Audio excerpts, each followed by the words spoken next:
takže zdravím vás. Chcel by som vám ukázať konzolu PlayStation 2, jej prvú generáciu a neskoršiu generáciu verzii FAT.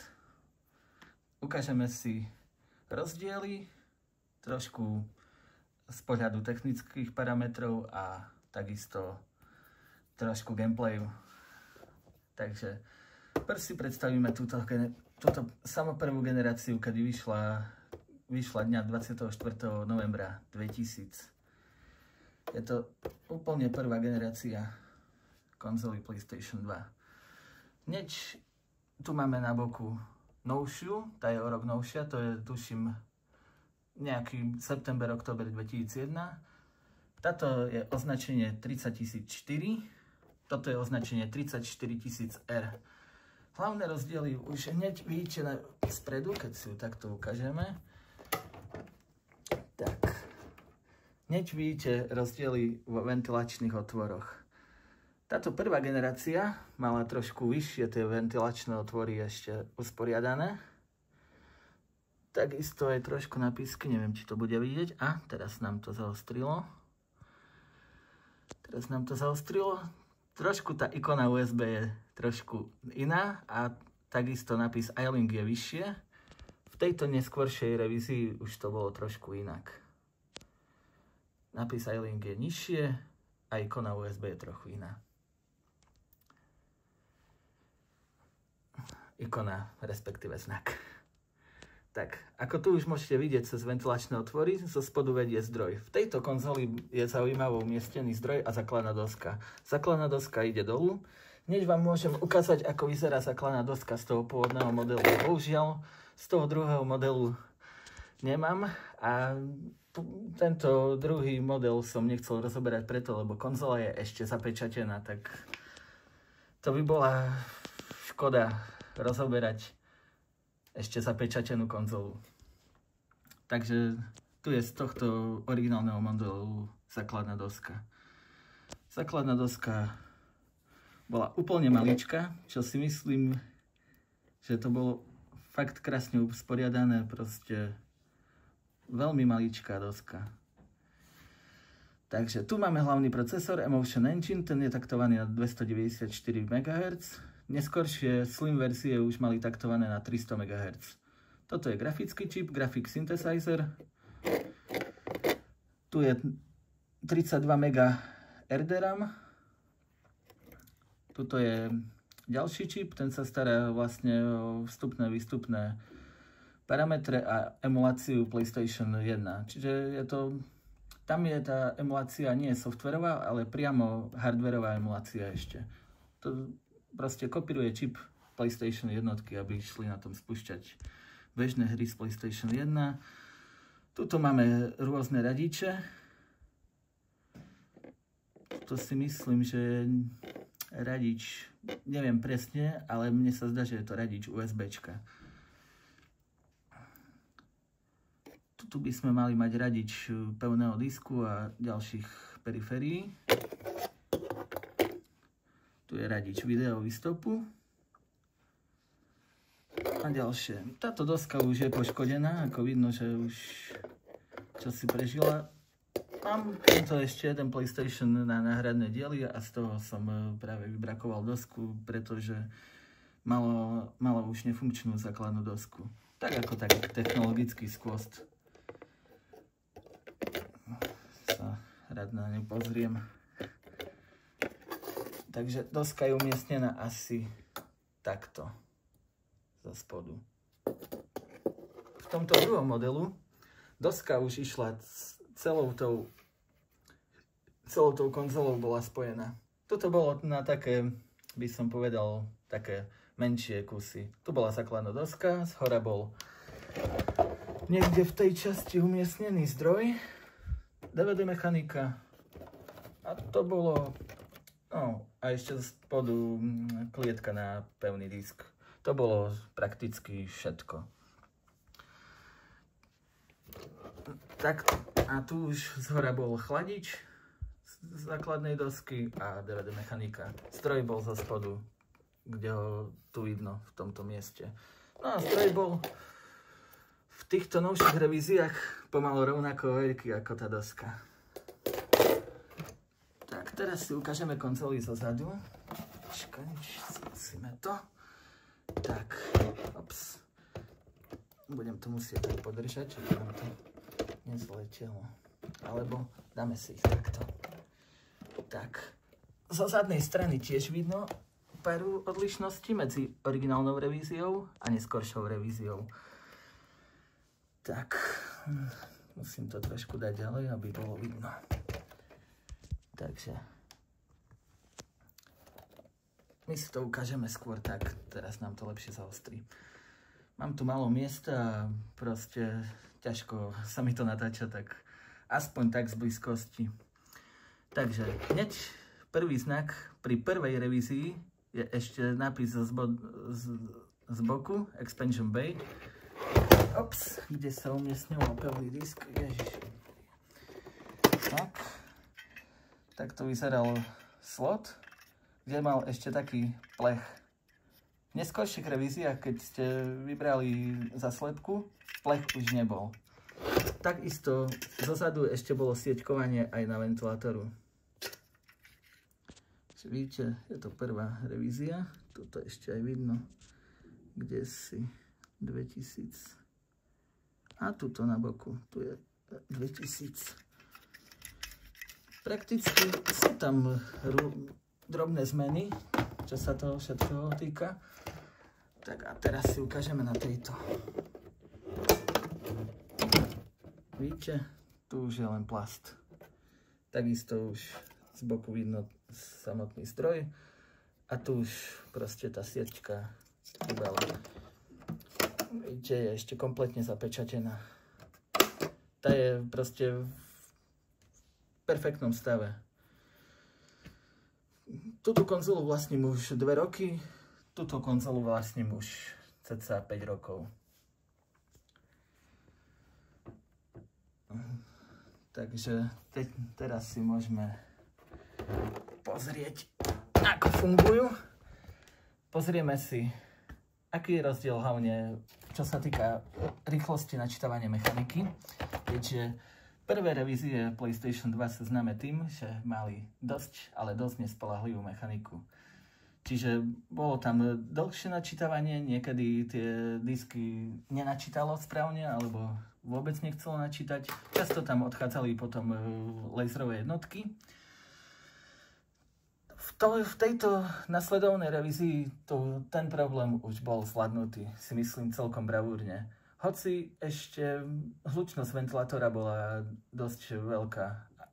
Až nasledovná verzia, ďalej bola verzia ešte 39 000, potom 50 000, ktorá už nemala iLink port, mala len čisto 2 USB sloty. Tá už mala vyriešený problém jak s ventilátorom, tak aj ešte mala vyššiu spoľahlivosť mechaniky a mala už aj infraprímač na diaľkové ovládanie, ktorý bol umiestnený tuto. Tie samozrejme ešte nemajú revízie. A trošku bol, by som povedal, bol tam už trošku inovovaný DVD prehrávač v novšej verzii. Verziu konkrétne nepoviem, ale tuším, že to bola 3.11 verzia. V tejto je ešte celkom prvá verzia DVD prehrávača, v tejto je trochu novšia, ale prakticky nelišili sa nejak tie verzie DVD prehrávača v týchto konzolách. Takže my si pripojíme tú prvú verziu a ukážeme si, aký je rozdiel medzi načítavaním prvej a druhej verzie.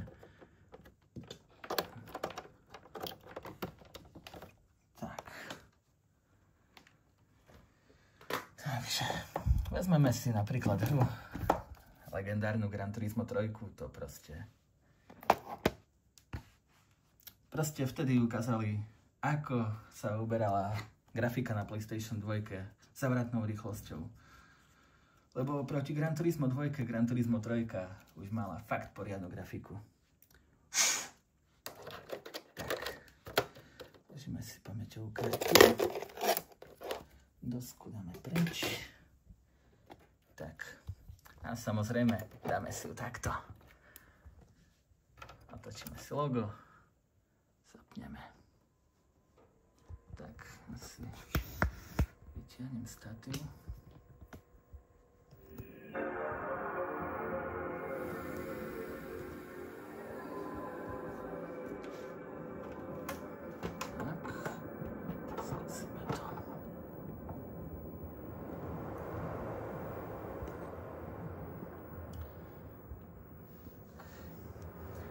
Musím myslieť, jak to preložiť, aby sme si mali kde položiť statív.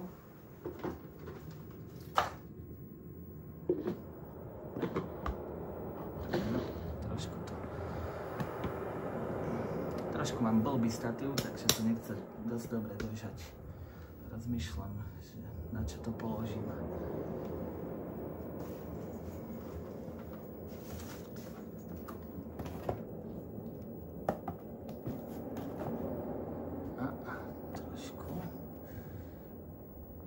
No.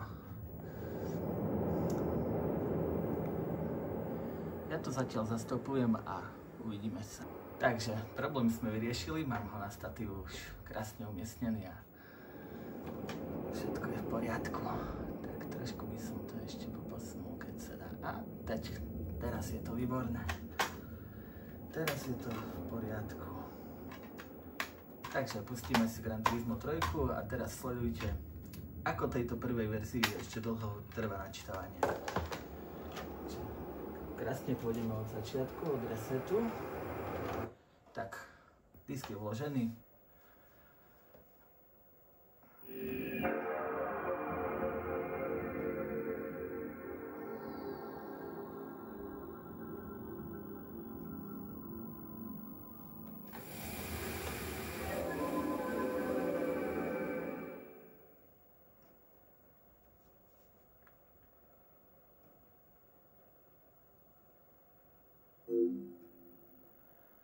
No ako môžete vidieť, tá originálna verzia niekto ju v minulosti už načipoval, takže nechcel som to riešiť ani vyberať čip, takže nechal som to tak. Mám rád, keď je konzola v originálnom stave, ale už som nechcel do toho vrtať.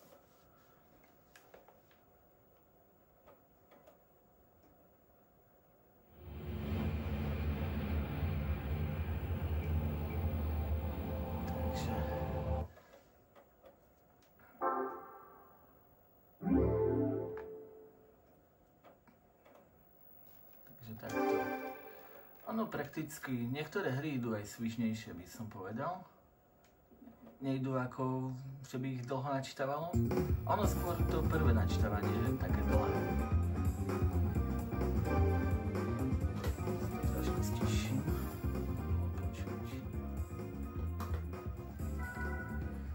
Takže vidíte, načítalo nám to kartičko.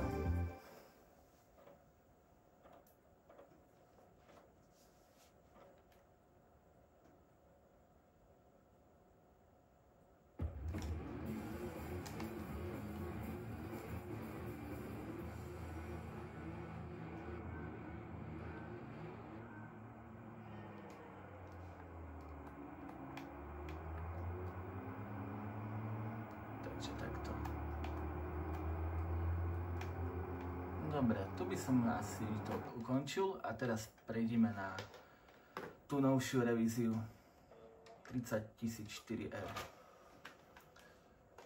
Takže takto ešte ukážem tu, že som to originál púšťal na 30 004. Takže tu je verzia konzoly a tu môžete vedieť všetky verzie jednotlivých vecí, browser, CD prehrávač, PlayStationový driver a DVD prehrávač ešte vo verzii 1.20. Klasická systémovka, krásne menu, proste niečo tomu vytknúť. Tak a teraz si prehodíme druhú konzolu. A uvidíte ten hoci nepatrný rozdiel, ale bude ho vidno v tom načítavaní. Takže konzol nám tu si dáme druhú.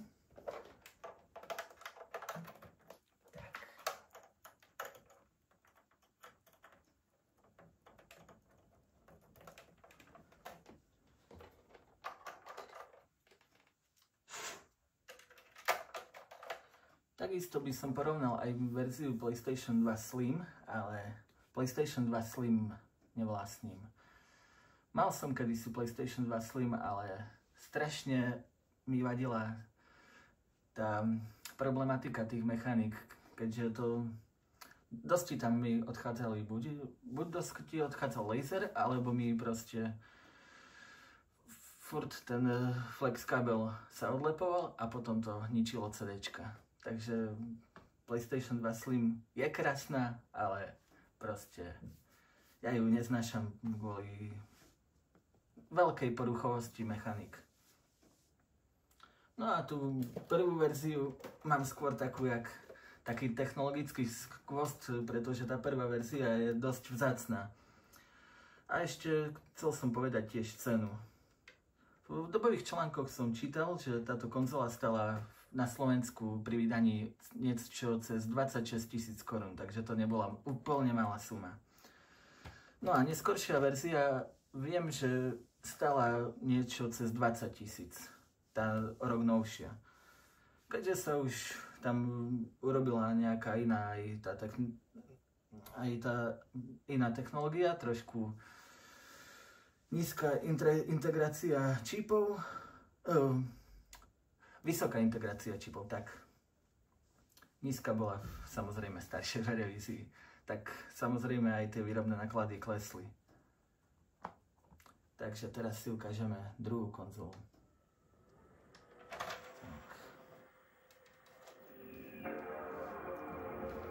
Takže teraz tu je konzola 30004R. Tu už máme novší prehrávač v verzii 2.10. Tak. Vyvoláme reset a tu už uvidíte samotné načítovanie rýchlejšie.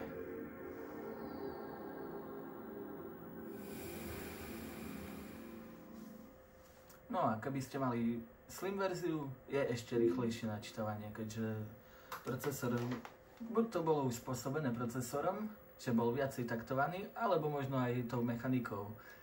To neviem presne posúdiť. Že proste tú hru vedela načítať ešte rýchlejšie.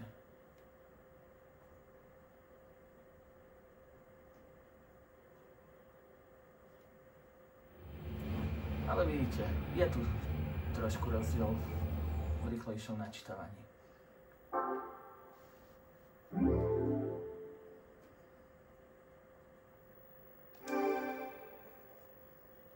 Tak, a teraz si zahrajeme v arkadovom mode trošku väčšie kolo.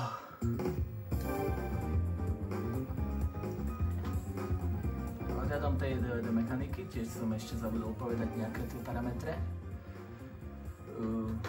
DVD mechanika má je konkrétne štvorrýchlostná pri normálnom DVD móde, pri PlayStation 2 hrách je štvorrýchlostná, kde podporovala normálne disky a dvojvrstvové disky. Tuším, Gran Turismo 4 bola na dvojvrstvom disku a taktiež hra God of War. Bolo ich určite viac tých hier, ale viem akurát o týchto hrách, že tie boli proste na dvojvrstvom formáte. Potom existovali ešte za začiatku disky na PlayStation 2, ktoré boli na normálnych modrých CD-čkách. Nech vám ukážem, ako to vyzeralo.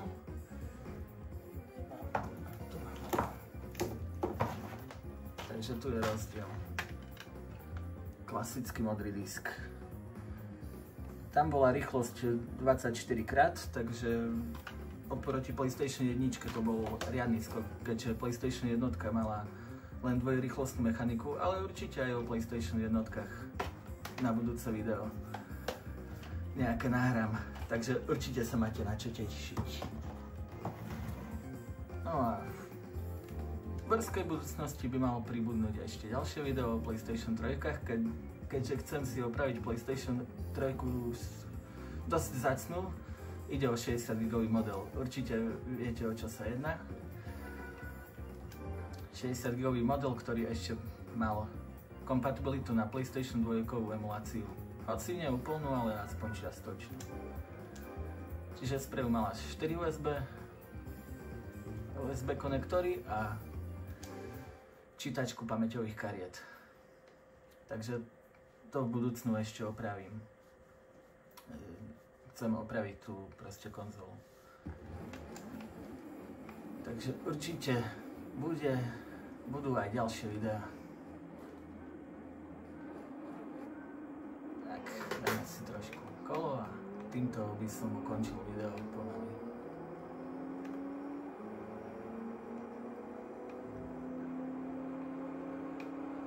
Určite môžete písať komentáre, keďže rád si aj čítam tie komentáre, ktoré mi niekedy píšete.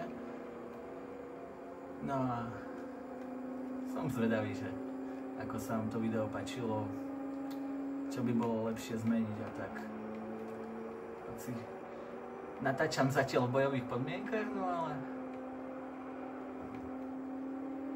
myslím, že potom to aj trošku viac vymačkam z toho natáčania, lenže mám len jeden malý statív a nahrávam to cez mobil, takže není to boh vie čo. A dokonca v malom priestore, keďže mám malý byt. Takže krásne zadriftujeme a obehuje Magetelan Toyota. A asi skončím tretí.